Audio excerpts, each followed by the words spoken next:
Good afternoon, sports fans from all around the globe. I am the host, Jeff Dawson, East Coast Sports Investors, and this is the most abbreviated midday market report you'll ever see. This is Don't Blink, You'll Miss. Andrew's going on vacation, coming east this way, and he has given us 7 minutes to talk about tonight's game, tomorrow's game, Friday's game, excuse me. And maybe who wins on each side and maybe a prop, and that's it. So without further ado, let's bring him in, the one and only Mr. Andrew McInnis. Good to be here, Jeff. Who doesn't like some rapid fire picks, man? I'm going to a junior hockey game tonight. I'm betting on the World Hockey Championships. We're riding along with Sweden right now. If you're watching this and you're not in with us, you got to grab a hold of Sweden. I've been betting on them, but I'm looking forward to the conference finals. Who would have thought? Dallas, Vegas, and Carolina and Florida. Every single team that's in this. Do they get cold weather in these cities? Do they even know what snow is? Do they even have frozen ponds where these teams are? I don't think so.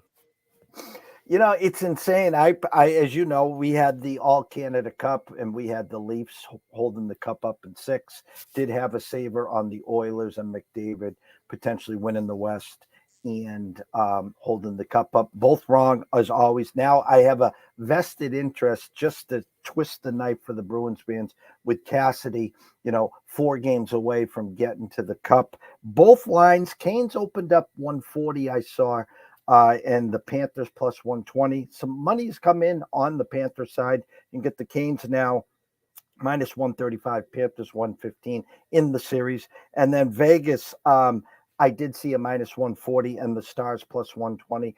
Again, a little money coming in on the underdogs. Vegas minus 135, Stars plus 115. If you want to give out a little analysis on who you think, I know all winter you've been talking about the Stars. You had some nice tickets on them, potential futures. But who do you lean to win both sides and maybe a prop or whatever you might have before you have to leave us? Yeah, and I apologize that it's so abbreviated. We'll try and give out some winners and cash some tickets here. Look, like you mentioned, starting with the West, I do have my final future is I only have one remaining, and that's Dallas at 15-1.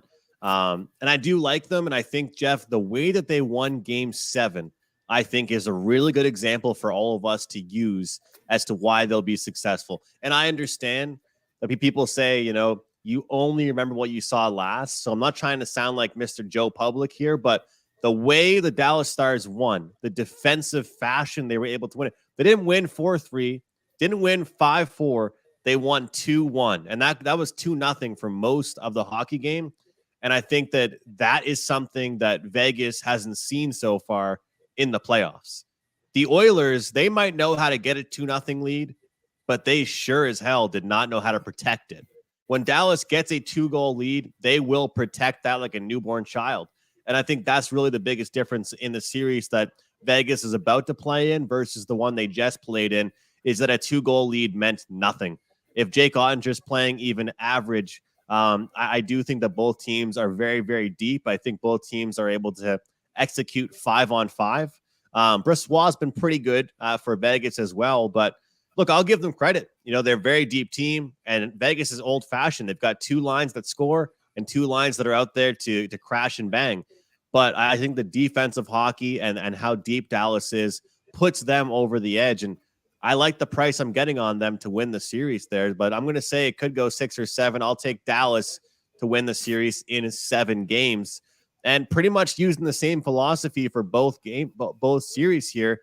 Let's take a look at who the Florida Panthers have gone through. I mean, it is a tough team to go against right now. That's for sure. The Maple Leafs. I mean, everybody said, wow, the Maple Leafs, they've got it made now. I mean, the Bruins are out of the picture. Here come the Panthers. Easy ride. Geez, not very easy. I mean, what was it, in 5? Not really impressive if you're the Maple Leafs. But here's the thing. The Boston Bruins, I don't think, played as well defensive hockey as we know they're able to do. Didn't they give up many leads in the game, including leads in their series?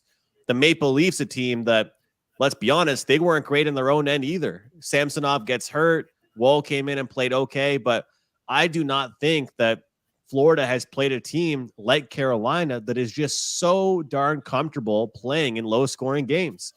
They've got 5 players on the ice that stick together like they're just all attached to each other on a string. The word I would use to describe the Carolina Hurricanes is supportive. They all support each other. They stay right by each other. They play very well defensively, and I think that makes the difference. Jeff, we have seen a lot of high-scoring games this playoff so far. Between the West and the Eastern Conference Finals, I actually think we could be in for some defensive games. Game number 1, Carolina and Florida. I'm jumping in early play right now. Florida team total under the 2.5. Defense is the key. They'll be shocked by how Carolina swallows them up. And as far as Conn Smythe Trophy winners, if you do like the Dallas Stars, you can currently get them to win at plus 310 at DraftKings. But how are you? You can get Rupe Hintz at 9-1 to win the Conn Smythe Trophy. I mean, if they win the Stanley Cup, Rupe Hintz will be the guy winning the Conn Smythe. That goes from 3-1 to 9-1. Sebastian Aho is 6-1 to win it, and Carolina is plus 225. And as far as the Panthers, they're plus 330. Bobrovsky is 10-1. He'd be my pick for the Panthers.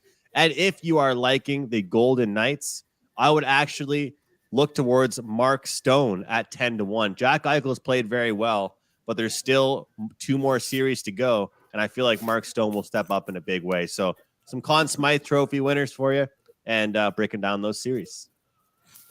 Shout out to TJ. TJ, because I have a Dallas ticket from earlier in the year based on your suggestions. TJ, awesome. I'm telling you, you come a long, long way, and I'm proud of you, kid. So, Andrew, I hope to see you in the next couple of days, if not on the Cape, up towards Boston. Safe travels, and as always, we can't thank you enough. Everyone listening and watching here, thank you. Very abbreviated. At 4:30, myself and Riley for the closing bell. 6 o'clock, Brady Cannon, PGA Championship breakdown.